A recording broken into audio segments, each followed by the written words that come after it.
Resources are the motor of modern civilization. Without their use and development, people would still dwell in caves and try to get their food with billets.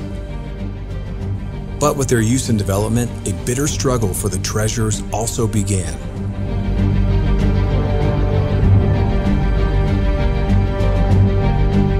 If wars were once more waged in the field, whole nations can now be thrown into chaos simply by means of manipulations on the futures markets.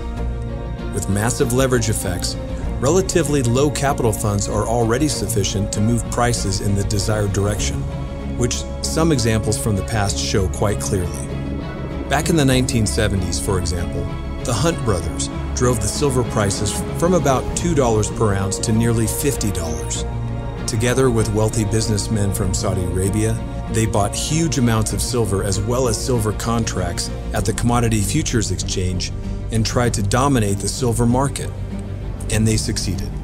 However, the SEC changed the rules for the trade at COMEX overnight, which led to the collapse of the prices and into bankruptcy of the Hunt brothers. Significantly more serious and accompanied by massive riots, a price rally on the futures markets for food was observed.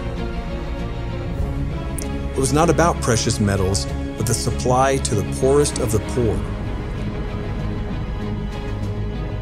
The circumstances were never fully elucidated, but it can be assumed that the food results of 2007 and 2008 were also triggered by manipulations of the futures markets.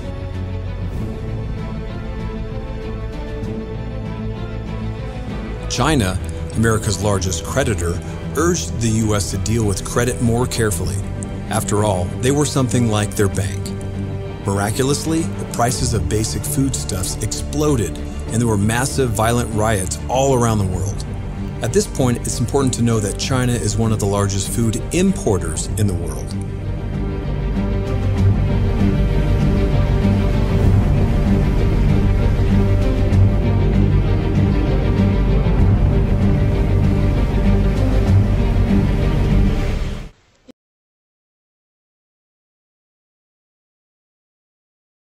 These are just two examples that have had a global impact, and the list itself is almost endless.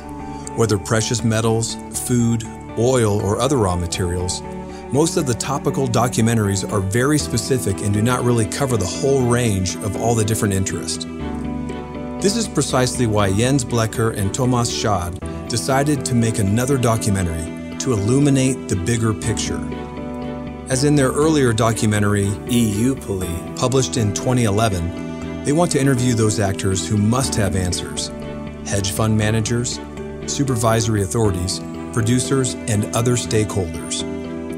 In order to cover the cost of the production, they have decided to make a crowdfunding, irrespective of any potential interest of potential sponsors. If you appreciate a profound research and want to support the project, we would like to thank you. Let's make it happen and discover the dark spots of the commodities market.